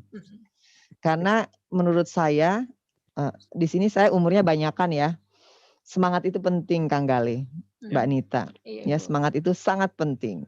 Karena apapun yang tidak mungkin ketika kita punya segudang semangat, itu bisa menjadi mungkin. Jadi jangan sampai kehilangan semangat. Kalau sudah hilang semangat, selesai sudah. Berarti sudah sampai titik. Ya. Jadi itu. Jadi kalau bisa menemukan kembali semangatnya, bisa membangun kembali semangatnya dengan berbagai cara, itu sudah menjawab kalau suatu waktu ada masalah dengan si semangat ini. Gitu ya. Oke, lanjut Mbak Nita. Pertanyaan berikutnya apa? Nih, selama Kang Gali menjalankan komunitas 1000 kebun ini, apa sih kendala atau hambatan yang pernah dialami sama Kang Gali? Jadi kalau kendala tuh sebenarnya kita sering menghadapi kendala sih. Banyak lah ya kendala. Cuman yang paling umum tuh ada 2 atau 3 kendala yang paling sering kita temukan. Yang pertama, tadi kan saya cerita kalau 1000 kebun tuh background-nya sangat luas kan. Luas, dan kadang punya pikiran masing-masing. Bayangin ada 800 orang dengan pikiran yang berbeda gitu kan. Dan memang kita harus pintar mencari jalan tengah di situ. Karena nggak mungkin kita bisa mewakili pemikiran 800 orang di setiap kegiatan kita gitu kan. Kita bikin kegiatan A, ada yang suka, ada yang enggak gitu. Kegiatan B, ada yang antusias, ada yang biasa aja. Bahkan ada yang mengkritisi juga nggak masalah, silakan kritik aja, asalkan membangun si kritiknya. Jadi emang itu berbagai macam background, pemikiran dan lain-lain itu akan menimbulkan opini yang macam-macam juga, yang sangat berbeda juga. Ya kita harus bisa nge-manage itu gitu, dengan cara tadi walaupun kita tidak bisa memfasilitasi pikiran semua orang, tapi kita seenggaknya bikin satu program yang jadi jalan tengah. Gitu. Enggak pikiran kelompok tertentu aja yang kita fasilitasi, tapi juga kita carinya ada yang porsi dari si A, porsi dari si B, kita coba gabungin di satu program kayak gitu. Terus yang kedua mengenai masalah, volunteer tadi, volunteer termasuk pengurus sekarang juga masih volunteer. Kenapa itu jadi tantangan juga? Karena ya nggak bisa terlalu di pressure, bisa ditekan untuk bisa melaksanakan satu program, nggak bisa ditarget malah akhirnya gitu. Kenapa? Karena ya kita masih volunteer gitu. Kita nggak bisa membuat mereka mengorbankan waktu mereka untuk kegiatan kita gitu. Nggak bisa misalnya di kita dia aktif bagus tapi di rumah dia kelabakan gitu. Dapur lupa gitu kan di komunitas aktif. Jadi kita nggak mau seperti itu. Kita pengen orang yang di komunitas tuh punya kehidupan yang berkualitas juga gitu. Jadi kita sering mengingatkan kalau memang ada yang terlalu aktif di komunitas, terlalu sering ya kita ingatkan untuk ya rehat dulu lah sejenak gitu. Habiskan waktu dengan keluargamu dulu kayak gitu. Jadi emang itu jadi satu tantangan juga. Cuman akhirnya karena tadi kita nggak bisa nge-push tuh, akhirnya program kita tuh berjalannya lebih lama. Go with the flow aja akhirnya tuh. Walaupun kita tetap punya rencana gitu dalam setahun kita mau bikin program ini. Cuman pada akhirnya ya itu berjalan secara natural aja ya. Walaupun kita yang penting punya acuan aja gitu. Untuk pelaksanaannya sih ya menyesuaikan dengan availabilitas dari si volunteer itu sendiri gitu. Kayak gitu. Walaupun ada volunteer yang memang tadi militan yang memang benar-benar pengen ngebantu komunitas. Ya, pasti senang-senang aja, cuman ya itu kita ingatkan lagi juga ke mereka bahwa ya kalian punya keluarga, kalian punya kehidupan sendiri gitu. Jadi jangan sampai kehidupan itu tuh dikorbankan untuk komunitas kebun gitu. Kayak gitu. Selama masih volunteer. Cuman kalau berbeda kan kalau memang misalnya orang yang aktif di komunitas atau pengurus komunitas sudah bentuknya satu lembaga hukum gitu kan. Memang ada funding tersendiri buat orang-orang ini kan udah beda ceritanya gitu. Karena mereka sudah terpenuhi kebutuhan personalnya gitu dari si komunitas gitu, kayak gitu. Berbeda kalau sistem masih volunteer ya nggak ada ikatan. Kita hanya bisa ngasih benefit yang intangible gitu ke mereka. Ya kerja mereka pun kita sesuaikan dengan itu kayak gitu. Terus ada juga apa lagi ya? Udah sih paling sama ini sering kita temuin tuh. Gitu. Kayak volunteer ya itu kadang kalau bikin program tuh suka orangnya cuma sedikit gitu kan. Aduh cuma segini nih, ya udahlah kita sesuaiin aja dengan itu mungkin kalau hambatan atau tantangan intern ya. Intern. Nah kalau yang ekstern apa tuh? Kalau yang ekstern tuh jelas yang namanya kita punya prinsip, kita punya idealisme, pasti akan ada orang yang kontra dengan idealisme kita itu kan. Betul. Itu pasti ada. Dan kayak kita sering ngomongin tentang petani, kesejahteraan petani, memperjuangkan petani misalnya. Kita mensosialisasikan nge-raising awareness ke masyarakat untuk lebih aware terhadap makanan yang mereka makan gitu kan. Ya, ada aja pihak-pihak yang mencap sesuatu ke Seribu Kebun gitu. Kayak waktu itu kita sering ngomongin soal petani gitu kan. Waktu itu karena topiknya tentang pertanian, kita ngomongin soal petani, hulu ke hilir harus sejahtera gitu. Ada yang mencap, Seribu Kebun mah ini kayaknya orangnya baiknya orang-orang kiri semua nih gitu. gitu. Jadi ada yang bilang Seribu Kebun juga sekuler katanya gitu. Oh gitu. Sekuler, ya kita sih bukan sekuler tapi membatasi aja gitu. Bahwa kalau mau membicarakan hal yang lain itu ada forumnya sendiri gitu. Kayak di Seribu Kebun tuh kita hanya membicarakan di koridor tertentu aja gitu. Kalau mau bicarain topik yang lain ada forumnya sendiri. Kalau mau ngomongin itu jangan di Seribu Kebun, ngomongin di forum yang lain kayak gitu. Oke. Jadi emang sesuai dengan visinya ya. Visi misi. Jadi itu kalau dari eksternal sih itu, terus memang kita bisa dibilang kita juga gerakannya rada melawan arus ya. Karena kan tadi kita prinsipnya adalah konsep pertanian organik gitu, atau perkebunan organik. Gimana sekarang kan lagi gencar yang konvensional sekarang kan di sistem pertanian yang sebenarnya banyak yang menggunakan chemical addition. Nah itu karena kita melawan arus ya, jadi banyak program yang sebenarnya bisa kita grab, yang bisa kita kerjasamakan dan bisa beneficial buat teman-teman yang ada di Seribu Kebun, terutama petani dan UMKM tuh jadi nggak bisa kita akses. Kenapa? Karena bentuknya tuh ya konvensional tadi gitu. Jadi akhirnya kita harus secara swadaya gitu Betul. Saya bikin program tersebut kayak gitu. Iya, tapi sepertinya kekhawatiran itu harus sudah mulai dikurangi juga, Kang Gali. Ya. Karena juga saat ini pemerintah melalui Kementerian Pertanian juga sudah mulai aware dengan sayuran organik ya, karena itu punya pasar tersendiri. Ya, walaupun untuk bisa terjun langsung ke dunia seperti organik juga membutuhkan waktu yang cukup panjang, kebijakan-kebijakan yang juga mendukung. Nah, tapi komunitas seperti yang didirikan Kang Gali ini memang juga sangat membantu. Karena organik itu juga ada pasarnya ya. Pasarnya ada yang memang tidak dipenuhi oleh petani konvensional. Ya, jadi marilah berjalan beriringan lah gitu ya istilahnya mah ya. Koridornya masing-masing. Ya, beriringan harmonis ya. Siapa memenuhi siapa dan semua saling membesarkan. Kalau menurut saya sih intinya seperti itu. Kang Gali, apa namanya? Tadi kan Kang Gali bilang katanya memanfaatkan lahan-lahan kosong di Arca Manik lah. Gak usah jauh-jauh dulu, Arca Manik aja.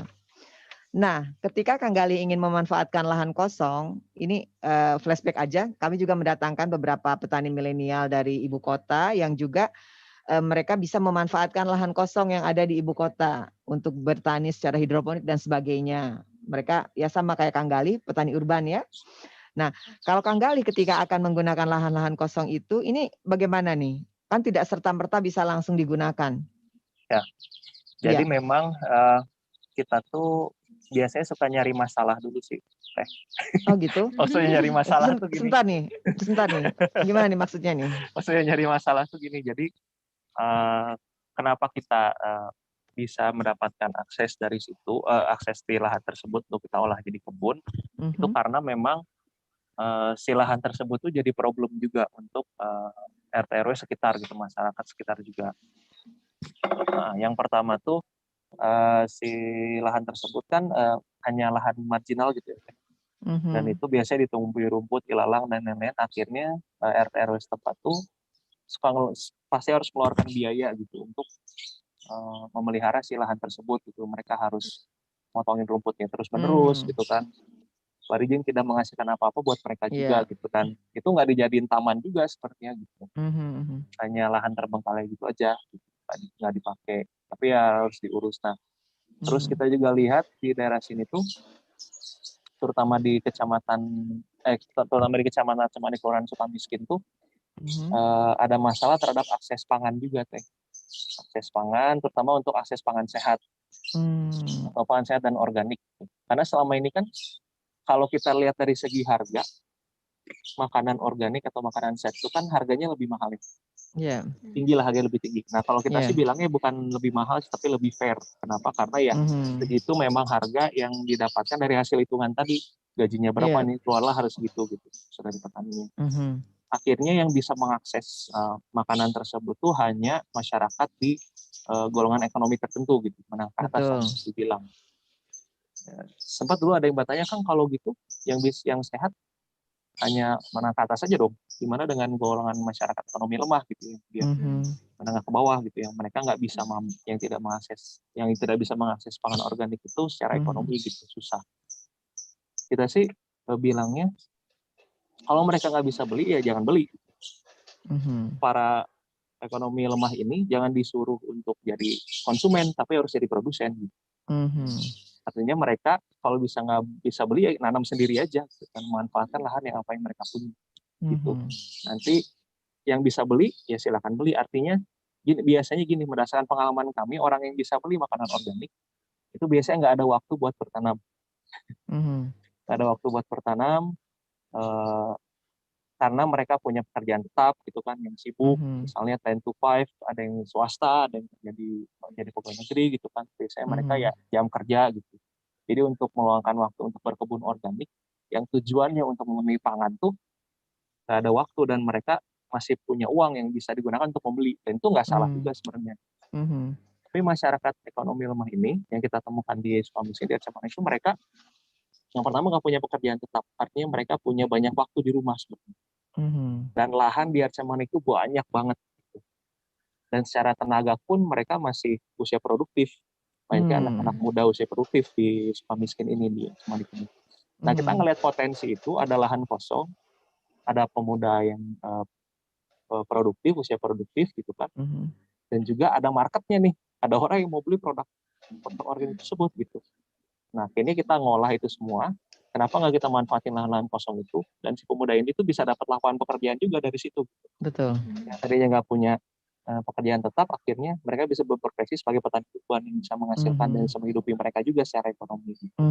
Nah, masalah itu yang kita cari, masalah-masalah itu yang kita cari di sekitar kita, dan gimana caranya si masalah itu bisa di-solve, bisa dipecahkan dengan berkebun urban. Nah, itu yang kita tawarkan ke RT RW setempat gitu. Nah, sekarang pun kita tawarin gitu, Pak, kita punya lahan kosong besar, berpotensi besar. Yang pertama, nggak perlu melihara si lahan lagi, bahkan bisa menghasilkan kas buat RT sendiri. Yang kedua, kita bisa ngasih manfaat buat masyarakat yang di sekitar. Dari saya cerita. Dan di Sukamiskin itu masih ada orang-orang yang memang walaupun kalau dari depan ya, kadang kalau masuk ke Arcamadi ke Sukamiskin itu rumahnya gede-gede gitu. Kalau kita ke belakang tuh, ke dalam tuh banyak sekali yang masih butuh bantuan. Nah, itu masalah isu yang kita cari, dan itu yang kita munculkan ke permukaan gitu kepada masyarakat lokal, karena banyak yang belum tahu juga, oh ternyata di Arcamadi masih ada orang yang seperti ini, masih ada orang yang butuh pertolongan kayak gitu. Nah, dari situ, pendekatan di situ, akhirnya alhamdulillah Pak RT-nya luar biasa, dia mendukung kegiatan kita karena merasa ini benefit buat RT mereka dan juga buat dan warganya sekitar, ya, dan warga sekitar juga. Ya udah, akhirnya kita diberi hak untuk mengolah lahan gitu. Gitu. Biasanya kita emang nyari masalah dulu sih. Iya. Artinya cari apa yang jadi permasalahan, bukan cari masalah dalam tanda petik ya. Cari permasalahannya. Cari permasalahannya apa nih ya. Gitu. Jadi menawarkan solusi. Ya. Gitu ya. Gitu. Bukan ya, cari permasalahan, artinya menawarkan solusi dari permasalahan yang ada. Ya, soalnya gitu banyak mungkin. yang gini Teh, kayak banyak yang ada kegiatan berkebun tapi di tengah masyarakat yang sebenarnya nggak perlu ada kegiatan berkebun di situ gitu. Yang mereka tuh nggak perlu punya akses pangan sendiri, nggak usah berdaulat pangan karena mereka bisa tahan pangan gitu. Iya. Mereka Ketahanan pangannya sudah oke gitu udah ya. Oke gitu. Jadi nggak perlu ada kebun sayuran. Iya betul. Ya, mereka lebih prefer malah taman aja, taman untuk tanaman hias gitu. Dan itu Betul. nggak masalah juga. Gitu. Nggak masalah juga ya. Ya, karena memang setiap orang berbeda tadi kan. Betul ya. Nah ini membuka kita ya, Mbak. Jadi jangan kalau dibilang jangan tuh jangan suzon dulu, coba digali dulu, dibahas ternyata lihat gitu dulu ya. nih, survei dulu langsung ke lapangan. Ya. Makasih nih Kang Galih. Tadi saya mau suzon juga, enggak. Ya, masih ada 20 menit waktu kebersamaan kita dengan Kang Galih nih. Ada lagi nggak tuh? Wah, ini mah pertanyaannya luar biasa. Ibu Elvi ya? Teh Elvi orang Bandung kayaknya nih. Iya, Teh Elvi. Oh, ini Uni Elvi. Uni. Ranca ya, Uni ya. Ranca Bana. Ini dulu RT yang ada di warung kan ada di Jalan Boling, nah RT-nya ini Uni Elvi. Oh, luar biasa. Uni ya RT ya. Ya. Oh, saya dukung ya. Oke. Kang Galih, ini tadi warung sehat sebetulnya kita udah tanya ya, tujuannya apa ya. Tadi paling tidak membuat marketplace untuk komoditi pertanian yang dihasilkan. Nah, ngomong-ngomong komoditi pertanian, saat ini lagi mengusahakan tanaman apa nih Kang Galih? Oh, kalau sekarang sih saya atau ragamnya apa aja? Oh, ragamnya. Saya sih ada sayuran daun, ada sayuran buah, terus ada tanaman umbi juga. Jadi saya berusaha segala ada gitu. Walaupun segala aya. Ya, walaupun misalnya jumlahnya sedikit-sedikit tapi beragam gitu. Soalnya berdasarkan pengalaman tuh banyak yang beli itu kayak mereka tuh pengen di satu tempat tuh segala ada gitu. Kayak nggak harus misalnya di satu lahan. Ya, kadang mereka suka bilang gini, Kang, saya nyari tomatnya ke sini, tapi nyari engkolnya harus kemana, ini harus kemana gitu. Tapi kalau mereka di satu tempat ada semua, walaupun jumlahnya sedikit, mereka lebih prefer itu. Gitu. Dan mereka langsung datang ke warung Seribu Kebun tadi? Ya, langsung datang ke warung Seribu Kebun. Memang di petani yang ada di Seribu Kebun itu kita selalu sarankan mereka untuk ayo nanam yang beragam. Jangan nanam satu jenis tanaman di satu lahan. Jangan hanya nanam satu jenis tanaman, ternyata kayak kol semua gitu. Karena kalau begitu, yang pertama sulit nge-manage hama karena kita kan organik ya. Jadi nggak boleh pakai pestisida. Jadi memanage hamanya itu lebih sulit. Pure. Memanage hamanya nggak boleh, itu lebih sulit. Terus yang kedua, orang tuh nggak hanya butuh kol gitu. Karena kita konsepnya itu bukan dari kebun ke distributor kemana terus ke pasar induk, nggak, tapi dari kebun langsung ke konsumen. Di mana keinginan konsumen itu sangat beragam. Nah itu yang kita coba sarankan ke petani organik yang ada di komunitas kita gitu. Dan kenapa kita pengen juga mereka nanam yang beragam, karena biar ada cadangan gitu. Kalau misalnya ada satu komoditi yang nggak laku, ada alternatif yang lain gitu. Kayak engkol nggak laku karena si konsumennya lagi pengen sawi, kita juga punya sawi. Gitu. Kita juga punya yang lain. Jadi kalau itu pun jadi alternatif, misalnya harga tomat lagi murah, tapi kita punya cabai di kebunnya, atau punya wortel atau punya yang lain yang bisa mengcover itu loss kerugian itu. Jadi biasanya kita menyarankan teman-teman yang di Seribu Kebun tuh ayo nanamnya beragam. Biar biar dengan produknya beragam itu peluang orang untuk beli itu lebih besar. Jadi konsumen bilang one stop shopping aja di warung Seribu Kebun, ya. Segala aya bahasa Sunda ya, itu. Gitu. Kalau bahasa Indonesia segala ada. Ada semua. Sekarang kan dengan era digitalisasi gitu kan, banyak orang tuh pengennya mesennya dari via online dan ya, gimana tuh? Mereka pengennya di satu toko tuh semuanya ada gitu. Mereka nggak kayak gimana ya, bukan malas ya, mungkin menurut mereka tuh lebih praktis gitu. Di satu tempat semuanya ada dengan kualitas sekian, harga sekian, udah beres. Bagaimana media online-nya? Pasar online-nya bagaimana nih? Kalau online sih, jadi kita biasanya punya grup pelanggan. Jadi semua pelanggan yang pernah beli dari warung Seribu Kebun itu kita kumpulkan di satu grup. Kenapa kita kumpulkan di satu grup? Karena kita pengennya pelanggan itu bukan hanya dapat produk, tapi dapat service dari kita juga, dapat pelayanan dari kita. Nah itu kalau kita grouping tuh, kita melayani mereka tuh lebih mudah. Kayak di situ kita mau sharing knowledge bisa di situ, mau sharing tips-tips bisa di situ gitu, mau sharing informasi bisa di situ, bahkan mau ngasih benefit-benefit buat pelanggan pun bisa di situ. Nah selain grup pelanggan, kita juga masih pakai marketplace online yang ada sekarang, kayak misalnya ada Shopee, Tokopedia gitu kan. Kita pakai marketplace itu. Walaupun akhirnya produk yang bisa dijual di sana tuh belum bisa fresh product. Kenapa? Karena itu kan marketnya sangat luas ya, sangat luas marketnya itu.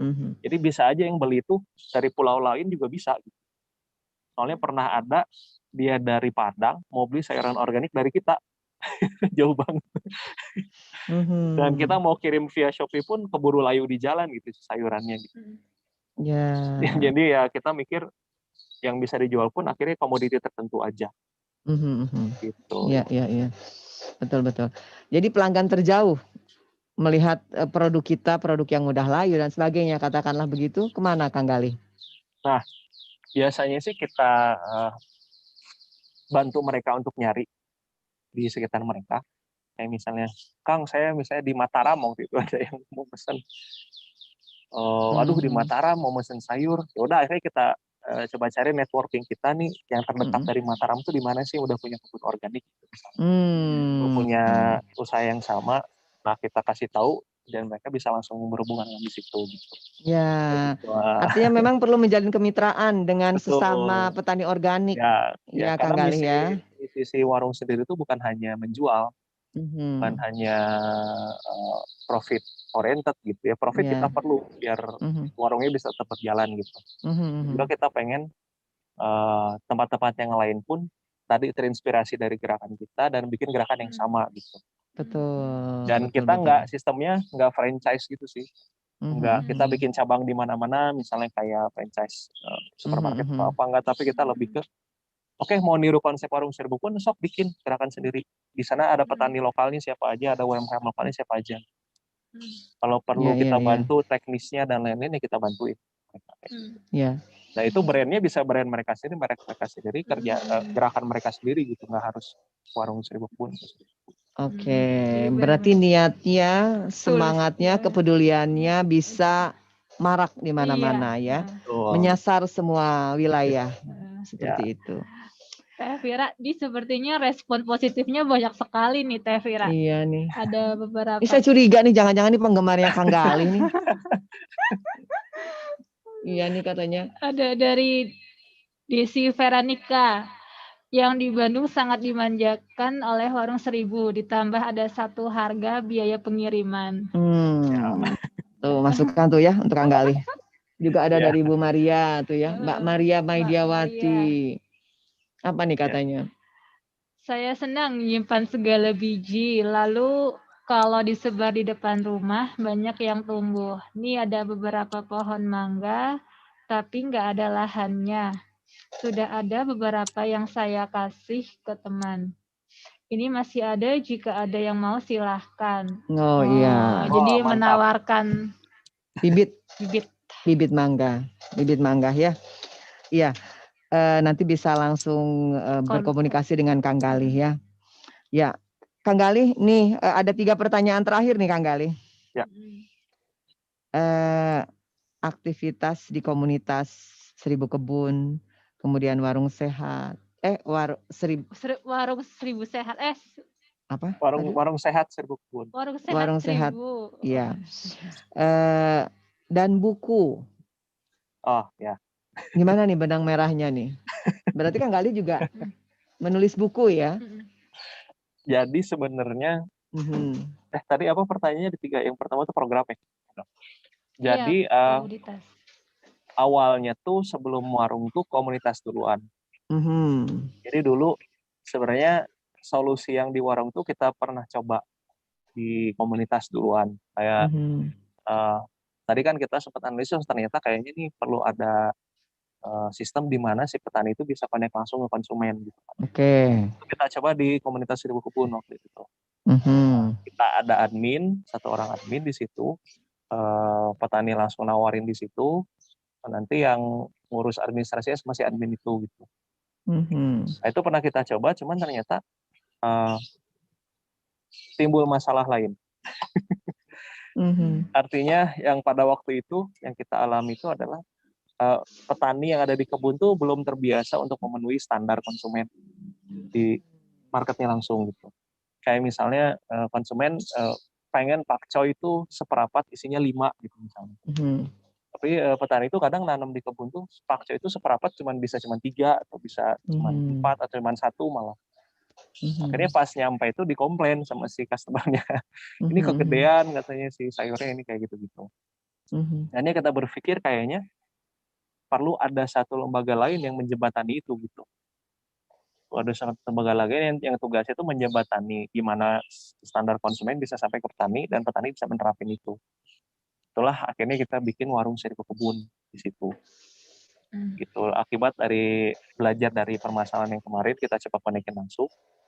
Tapi itu hasilnya ternyata petani kita udah sibuk di kebun gitu. Kalau harus mikirin distribusinya, ini ngantarnya gimana, deliverynya gimana, itu udah pusing. Jadi kita kita bikin warung selain tadi untuk kita bikin standar, tapi juga kita membantu mereka di hal-hal yang nggak bisa mereka lakukan, kayak yang nggak sempat mereka lakukan, kayak mikirin distribusi, dan apa itu dihandle sama warung Seribu Kebun kayak gitu. Nah terus mengenai buku, sebenarnya kemarin tuh kita 2 tahun bermitra dengan satu yayasan penelitian namanya AK3. Jadi kita diajakin sama AK3 untuk bikin program Let's Be Young Farmers jadi petani muda. Jadi AK3 tuh punya dua desa binaan. Nah itu pengen ngajak kita untuk membantu anak-anak muda di 2 desa binaan ini untuk mulai berminat untuk jadi petani gitu. Jadi ya kita bantu dari sisi teknisnya kayak knowledge berkebunnya, terus knowledge manajemen pertaniannya gitu, knowledge organizing kelompok pertanian pemuda itu harus seperti apa kayak gitu. Itu kita share. Nah itu semua dibukukan. Kenapa? Karena salah satu outputnya kalau dari lembaga penelitian adalah harus ada jurnal atau buku yang terbit gitu. Jadi semua metode kita yang kita lagi gunakan untuk membantu teman-teman di 2 tempat itu, di Sukabumi dan di Kebumen itu, dijurnalkan, dikodifikasi, bahasa hukumnya kan dikodifikasi, terus dibukukan gitu. Yang nanti itu harus dipublish ke publik gitu. Jadi sejarahnya kenapa kita jadi punya buku, itu gara-gara kita ikutan bareng sama kita diajak untuk jadi mitra di programnya AK3 itu yang Let's Be Young Farmers gitu. Makanya lah di situ ada itu tuh tadinya ya saya sih bilang jangan namanya jangan Galih atau gimana, tapi itu kan bareng-bareng ya. Jangan Galih ya, cuman kata mereka ya nggak apa-apa kan, knowledge perkebunan dari Kang Galih semua, jadi nggak apa-apa ditulis namanya Galih aja. Ya udah akhirnya saya nurut aja, akhirnya diterbitin sama AK3 bukunya gitu, dicetakin sama mereka. Gitu. Nah, dan buat teman-teman yang mau bukunya itu bisa kita kasih soft copy-nya kalau jauh. Tapi kalau di Arcamanik pengen ngambil juga ada nggak ya cetakannya? Kalau saya cek dulu. Jadi kalau misalnya takutnya habis cetakannya itu bisa kita kasih soft copy-nya. Kenapa? Karena ini buat masyarakatnya, buat teman-teman aja gitu. Nggak harus beli, ini free gitu. Emang ini jurnal hasil dari penelitian kita dan perlakuan kita bareng dengan AK3 gitu. Oh, luar biasa ya. Bisa kontak aja Instagram kita aja, DM ke adminnya, minta link dong buat soft copy bukunya. Bisa dikasih biasa. Kita juga perlu ya. Iya. Oke. Iya, Kang Galih, ini ada pertanyaan. Ini ada pertanyaan lagi nih Kang Galih. Ada rencana nggak kolaborasi dengan e-commerce berbasis pertanian, Kang Galih? Oke, sebenarnya ada sih. Ada? Pengen sih. Kita berkolaborasi dengan e-commerce yang berbasis pertanian, cuman memang kita punya prinsip, punya idealisme. Jadi emang kalau ada e-commerce yang mau kolaborasi atau misalnya itu memang harus ngobrol dulu nih, menyamakan idealisme dan prinsipnya dulu. Karena kita pengennya e-commerce tuh nggak hanya jadi tengkulak online gitu loh. Gitu ya. Iya, tapi kita pengen yang e-commerce-nya tuh ya bukan hanya jadi penjual, tapi juga dia bisa mensejahterakan dan juga bisa mengupgrade juga gitu. Jadi pengennya sih e-commerce yang memang punya misi sosial juga gitu, selain dia ada marketplace, harus ada profit yang ditimbulkan. Kenapa? Buat kelanjutan si usaha tersebut, tapi juga ada misi sosial yang itu mensejahterakan petani, mensejahterakan stakeholder yang ada di sistem pangan itu kayak gitu. Jadi emang perlu ngobrol lagi gitu. Emang ada beberapa sih yang nawarin yang ngajak kerjasama, cuman belum ketemu aja, belum klik aja gitu. Masih dalam pembicaraan ya, Kang Galih. Masih dalam pembicaraan karena ya itu mudah-mudahan kita selepas ini ya. Punya misi ya. Selepas ini ketemu dengan e-commerce berbasis pertanian yang satu haluan. Ya, yang betul. tepat. Ya. Siapa tahu ada yang dengar setelah ini ya. Iya. Kemudian ada yang menawarkan lagi kerjasama itu. Ini sebelum sampai di akhir nih, ada support dari Anindya nih. Terima kasih katanya untuk Warung 1000 Kebun. Yang sudah memberikan ilmu tentang pengolahan sampah organik untuk Kecamatan Antapani dan insya Allah bisa diamalkan. Ini dari Anindya, Kang Galih. Ya. Sama-sama. Oke, terima kasih. Iya, amin ya. Mudah-mudahan obrolan kita juga bisa didengarkan oleh banyak pihak sehingga bisa menginspirasi. Ya. Nah, bicara mengenai inspirasi nih ya, Mbak Nita, kita suruh Kang Galih bikin quotes ya. Iya, quotes terakhir nih.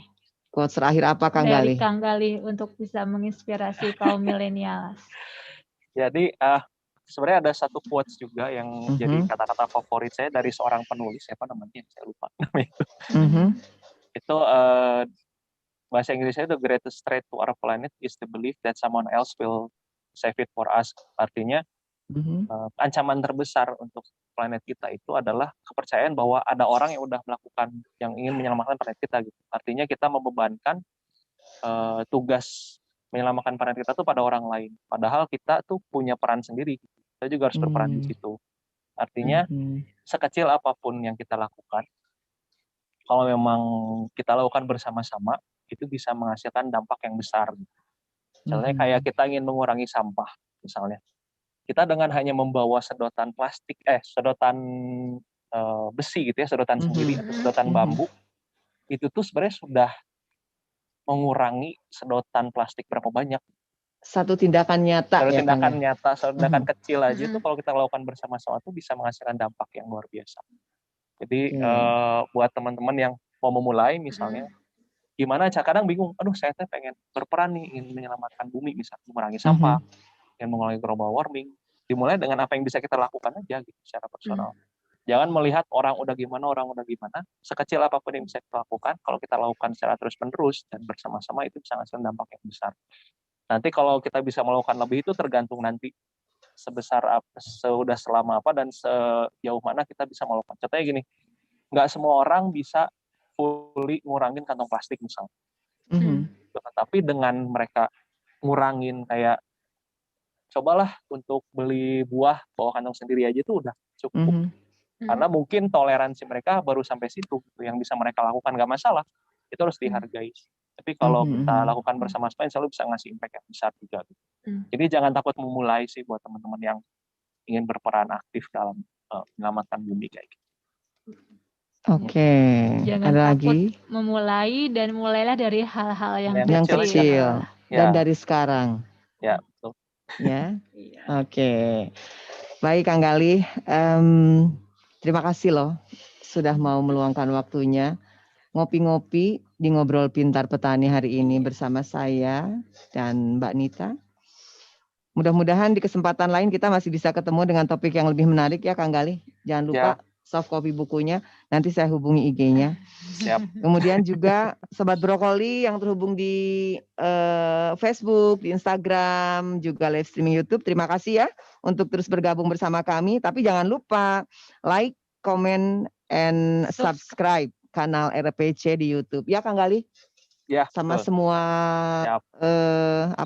komunitas volunteer yang ada di ini. Like, comment, and subscribe ya kanal YouTube RPC di 88,6 FM ya. Oke, sekali lagi terima kasih untuk Kang Gali Raditya. Terus beraktivitas, sebarkan kebaikan untuk orang-orang yang ada di sekitar. Juga terima kasih untuk seluruh Sobat RPC dari Facebook, Instagram, dan live streaming YouTube. Tidak ketinggalan tentunya terima kasih juga loh Mbak Nita untuk produser acara kita. Mbak Osi Wida yang sudah memanggil dan menghubungi Kang Gali.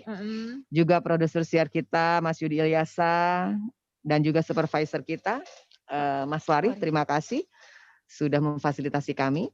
Kang Gali hatur nuhun pisan. Ya, sama-sama. Kita akan bertemu lagi. Sampaikan salam kami untuk semua orang-orang yang ada di sekitar Kang Gali. Ya. Ya.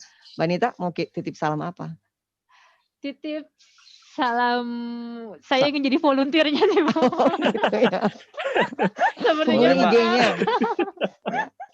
Ya. Kontak aja miminnya Mbak. Ya, siap. Oh ya, itu dihubungi IG-nya ya. Saya tertarik sih. Ya, oke, sip. Milenial gabung ya. Saya juga mau. Saya mau baca bukunya. Ya, baik kita foto dulu ya Kang Gali ya. Ya, siap. Foto dulu, ya.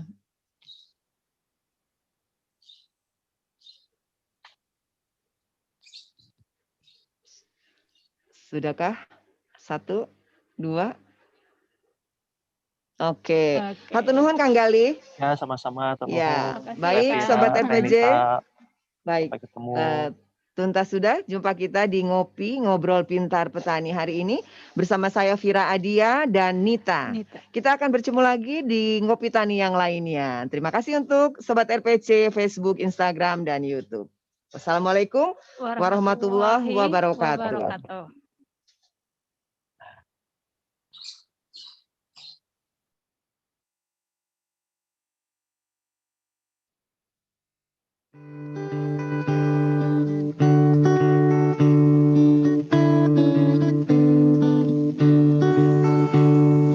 Tanah kita subur menanti untuk disentuh. Ayo kita di lahan tidur. Hidup hanya sebentar, mengapa kita berduka? Ambil pacul dan parangmu, kelola lahan tidurmu. Bersatu padu kita sambut, ajaklah semua teman. Petani muda hidup mulia, teruskan kerja orang tua. Ribuan hektar lahan, jangan biarkan menganggur. Bukankah kita ingin makmur, segeralah kita menandur. Lahan tidur jadi solusi, petani muda beraksi. Kedaulatan pangan terbukti, dunia pun mengakui. Tanah kita menanti untuk disentuh. Ayo kita segera bangun, menanam di lahan tidur. Hidup hanya sebentar, mengapa kita berdua?